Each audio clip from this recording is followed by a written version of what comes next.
Voters in the state of Alaska recently made marijuana illegal again for the first time in 15 years. If Alaska turns out to be like the other 49 states, the law will do little to curb use or production.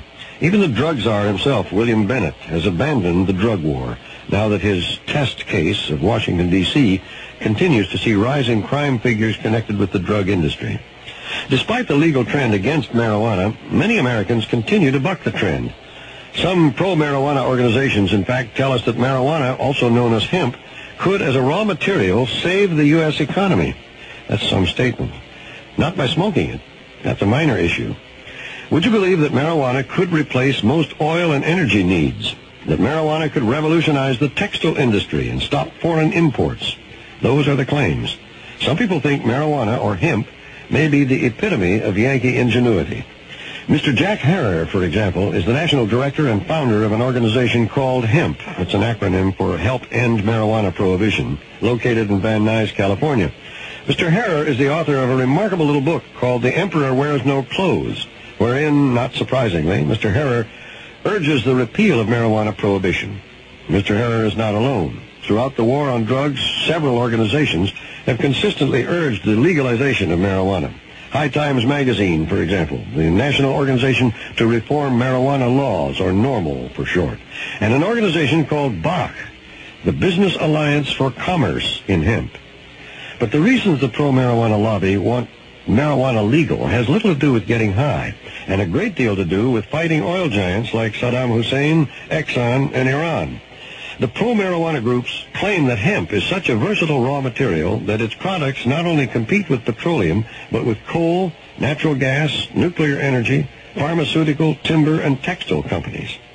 It is estimated that methane and methanol production alone from hemp grown as biomass could replace 90% of the world's energy needs. If they are right, this is not good news for oil interests and could account for the continuation of marijuana prohibition. The claim is that the threat hemp posed to natural resource companies back in the 30s accounts for its original ban. At one time, marijuana seemed to have a promising future as a cornerstone of industry. When Rudolf Diesel produced his famous engine in 1896, he assumed that the diesel engine would be powered by a variety of fuels, especially vegetable and seed oils. Rudolf Diesel, like most engineers then, believed vegetable fuels were superior to petroleum. Hemp is the most efficient vegetable. In the 1930s, the Ford Motor Company also saw a future in biomass fuels. Ford operated a successful biomass conversion plant that included hemp at their Iron Mountain facility in Michigan. Ford engineers extracted methanol, charcoal fuel, tar, pitch, ethyl acetate, and creosote, all fundamental ingredients for modern industry and now supplied by oil-related industries. The difference is that the vegetable source is renewable, cheap, and clean, and the petroleum or coal sources are limited, expensive, and dirty. By volume, 30% of the hemp seed contains oil suitable for high-grade diesel fuel, as well as aircraft engine and precision machine oil. Henry Ford's experiments with methanol promised cheap, readily renewable fuel, and if you think methanol means compromise, you should know that many modern race cars run on methanol. About the time Ford was making biomass methanol, a mechanical device to strip the outer fibers of the hemp plant appeared on the market. These machines could turn hemp into paper and fabrics quickly and cheaply. Hemp paper is superior to wood paper. The first two drafts of the U.S. Constitution were written on hemp paper, and the final draft is on animal skin. Hemp paper contains no dioxin or other toxic residue, and a single acre of hemp can produce the same amount of paper as 4 acres of trees. The trees take 20 years to harvest, and hemp takes a single season. In warm climates, hemp can be harvested 2, even 3 times a year. It also grows in bad soil and restores the nutrients. Hemp fiber stripping machines were bad news to the Hearst Paper Manufacturing Division and a host of other natural resource firms. Coincidentally, the DuPont Chemical Company had, in 1937, been granted a patent on a sulfuric acid process to make paper from wood pulp. At the time, DuPont predicted their sulfuric acid process would account for 80% of their business for the next 50 years. Hemp, once the mainstay of American agriculture, became a threat to a handful of corporate giants. To stifle the commercial threat that hemp posed to timber interests, William Randolph Hearst began referring to hemp in his newspapers by its Spanish name, marijuana. This did 2 things. It associated the plant with Mexicans and played on racist fears, and it misled the public into thinking that marijuana and hemp were different plants. Nobody was afraid of hemp. It had been cultivated and processed into usable goods and consumed as medicine and burned in oil lamps for hundreds of years. But after a campaign to discredit hemp in the Hearst newspapers, Americans became afraid of something called marijuana. By 1937, the Marijuana Tax Act was passed, which marked the beginning of the end of the hemp industry. In 1938, Popular Mechanics ran an article about marijuana called New Billion-Dollar Crop. It was the first time the words billion-dollar were used to describe a U.S. agricultural product. Popular Mechanics said, and I'm quoting, "A machine has been invented which solves a problem more than 6,000 years old. The machine is designed to remove the fiber-bearing cortex from the rest of the stalk, making hemp fiber available for use without a prohibitive amount of human labor. Hemp is the standard fiber of the world. It has great tensile strength and durability. It is used to produce more than 5,000 textile products, ranging from rope to fine laces. And the woody herds remaining after the fiber has been removed contain more than 77% cellulose and can be used to produce more than 25,000 products, ranging from dynamite to cellophane." End of quote.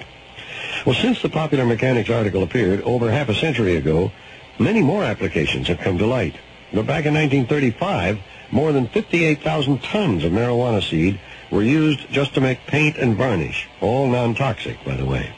When marijuana was banned, these safe paints and varnishes were replaced by paints made with toxic petrochemicals. In the 1930s, no one knew about poisoned rivers or deadly landfills or children dying from chemicals in house paint. People did know something about hemp back then because the plant and its products were so common. All ships' lines were made from hemp, and much of the sail canvas. In fact, the word canvas is the Dutch pronunciation of the Greek word for hemp, cannabis. All ropes, hawsers, and lines aboard ship, all rigging, nets, flags, and pennants were also made from marijuana stalks, and so were all charts, logs, and Bibles. Today, many of these items are made in whole or in part with synthetic petrochemicals and wood. All oil lamps used to burn hemp seed oil until the whale oil edged it out of first place in the mid-19th century. And then, when all the whales were dead, lamp lights were fueled by petroleum and coal and recently radioactive energy. This may be hard to believe in the middle of a war on drugs, but the first law concerning marijuana in the colonies at Jamestown in 1619 ordered farmers to grow Indian hemp. Massachusetts passed a compulsory grow law in 1631. Connecticut followed in 1632. The Chesapeake colonies ordered their farmers by law to grow marijuana in the mid-18th century.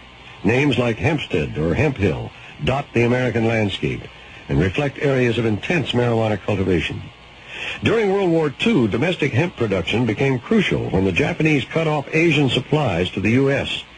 American farmers, and even their sons who grew marijuana, were exempt from military duty during World War II. A 1942 U.S. Department of Agriculture film called Hemp for Victory extolled the agricultural might of marijuana and called for hundreds of thousands of acres to be planted. Despite a rather vigorous drug crackdown, 4-H clubs were asked by the government to grow marijuana for seed supply. Ironically, war plunged the government into a sober reality about marijuana, and that is that it's very valuable. In today's anti-drug climate, people don't want to hear about the commercial potential of marijuana. The reason is that the flowering top of a female hemp plant contains a drug. But from 1842 through the 1890s, a powerful concentrated extract of marijuana was the second most prescribed drug in the United States. In all that time, the medical literature didn't list any of the ill effects claimed by today's drug warriors. Today, there are anywhere from 25 to 30 million Americans who smoke marijuana regularly. As an industry, marijuana clears well more than $4 billion a year. Obviously, as an illegal business, none of that money goes to taxes. But the modern marijuana trade only sells one product, a drug. Hemp could be worth considerably more than $4 billion a year if it were legally supplying the 50,000 safe products that proponents claim it can. If hemp could supply the energy needs of the United States, its value would be inestimable. Now that the drug czar is in final retreat, America has an opportunity to, once and for all, say farewell to the Exxon Valdez, Saddam Hussein, and a prohibitively expensive brinkmanship in the desert sands of Saudi Arabia. This is Hugh Downs, ABC News.